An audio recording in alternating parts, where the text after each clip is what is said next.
Летниот природен рок во македонскиот фудбал беше отворен на 15 јуни, но засега само Охрид и Шкендија Рачино од втората лига промовираат нови засилувања и објавуваат со кои играчи е продолжено соработката. Останатите пасивни барем кога е во прашање промоцијата. Дел од второлигаште според нашите информации веќе работат на градењето на росторот за новата сезона, која ќе биде полна со предизвици кога е во прашање опстанокот.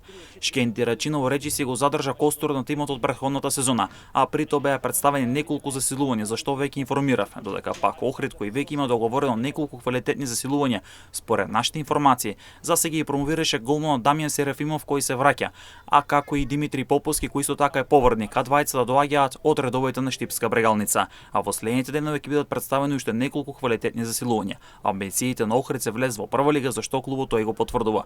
Останатите второлигаши засега нема ништо официјално промовирано, но поголем дел од нив веќе работат на потенцијални засилувања и се очекува во следниот период да бидат објавени засилувања во останатите второлигаши.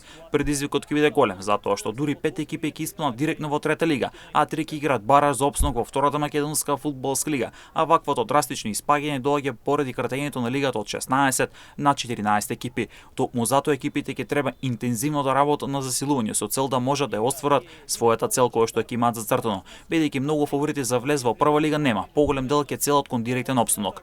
Охрид и Беласец имаат амбиции за прва лига, а тука ќе биде Шкендија Рачино кој е граде тим со кој сигурно ќе се намене како фаворит кој ќе цели кон местата кои водат кон елитата. Останало да видиме што ќе донесе следниот период од трансфер пазарот во Македонија, кај останатите второлигиши како истите ќе се засилуваат.